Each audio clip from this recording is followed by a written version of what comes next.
नमस्कार दोस्तों। दुनिया में बहुत कुछ घटित हो रहा है, लेकिन फिलहाल बात करते हैं बांग्लादेश की और भारत की। दो तीन ऐसी घटनाएं हुई हैं जिनकी वजह से हम ये देख सकते हैं कि भारत अपनी ताकत कैसे दिखा सकता है। बांग्लादेश के अंदर caretaker prime minister Mohammad Yunus वो एक हिंदू टेम्पल को विजिट करने के लिए जाते हैं।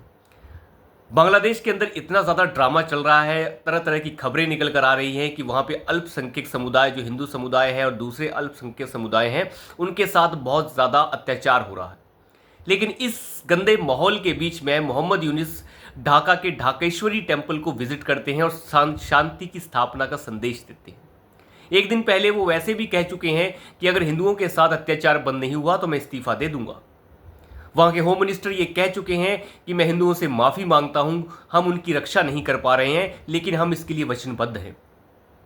आखिर ऐसा क्या हुआ और भारत के अंदर आखिर ऐसा क्या हुआ कि हिंडनबर्ग की रिपोर्ट को लोगों ने डस्टबिन के अंदर डाल दिया।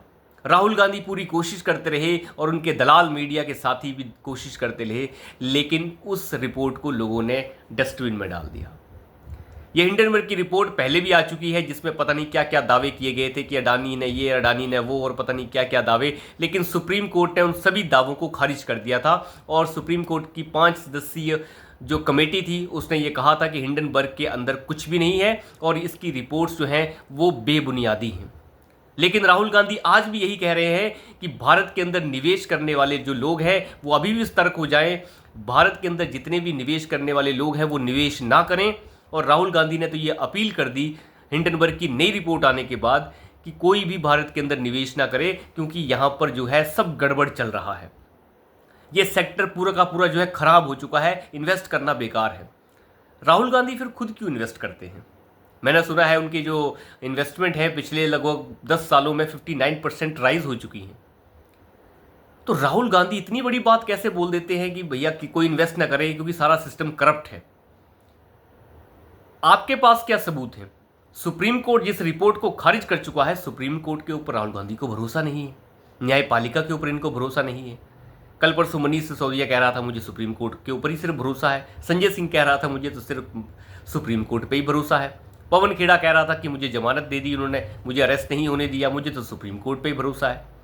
लेकिन अब राहुल गांधी का आप अंदाजा लगा के देखिए ये लोग किस तरीके से भारत को बुनियादी तौर पर कमजोर कर देना चाहते हैं।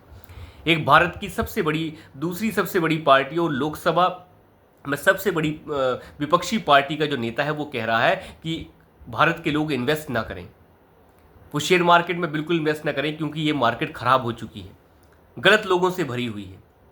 हिंडनबर्ग की रिपोर्ट आ जाती है और उसके ऊपर बवाल मचाया जाता है, लेकिन लोगों ने यह साफ कर दिया कि इस हिंडनबर्ग का हमें कोई फर्क नहीं पड़ता। और शेयर मार्केट जब खुला तो उसके अंदर कोई बदलाव देखने को नहीं मिले। उस रिपोर्ट को लोगों ने खारिज कर दिया। क्या इसके तार बांग्लादेश से भी जुड़ते हैं? बिल्कुल जुड़ते हैं। बांग्लादेश में जब 1.5 करोड़ से ज्यादा हिंदू सड़कों पर उतर आए तो बांग्लादेश की उस सड़ी गली हुकूमत को यह समझ आ गया कि हमारे बस का नहीं है कि हम इतने सारे लोगों को काबू में कर सकें, और अगर ये लोग आपे से बाहर हो गए तो हमें जवाब देना मुश्किल हो जाएगा और हमारे हाथ से सब कुछ निकल जाएगा। तो अब अंदाज़ा लगा के देखिए, जब एकता सभी लोगों के अंदर आ जाती है तो वो लोग बड़े से बड़े झूठे विमर्श को ख़त्म करने की ताकत रखते हैं। और इतने बड़े झूठे विमर्श को ताकत के साथ ही ख़त्म किया जा सकता है। राहुल गांधी के लिए मैं इतना कहना चाहता हूं कि काठ की हांडी बार बार नहीं चढ़ती। आपने एक बार काठ की हांडी हिंडनबर्ग के मामले में पहले चढ़ा ली, वो काठ की हांडी फट चुकी है, ये दोबारा नहीं चढ़ेगी। आप बार बार इसे चढ़ाने की कोशिश करेंगे लेकिन आप मुँह की खाएंगे। आरक्षण के नाम की काठ की हांडी आपने 2024 के चुनाव में बहुत चला ली, लेकिन ये बार बार नहीं चढ़ने वाली। राहुल गांधी को मुंह की खानी पड़ेगी, क्योंकि जिस तरीके से वो बिहेव कर रहे हैं एक लीडर ऑफ ऑपोजिशन के लिए ये बिल्कुल भी शोभा नहीं देता कि वो इस तरीके की बातें करें। पार्लियामेंट के अंदर अगर बातचीत चल रही है बजट के ऊपर तो आप बोल रहे हैं 45 मिनट, और 45 मिनट में से केवल 3 मिनट आप बजट के ऊपर बोलते हैं, और उसके सिवाय आप शिव की बात करते हैं, आप लक्ष्मी की बात कर रहे हैं, आप जो है अभय मुद्रा की बात कर रहे हैं, और अनाप शनाप जो जो बोल सकते हैं, सच झूठ वो सब बोल रहे हैं।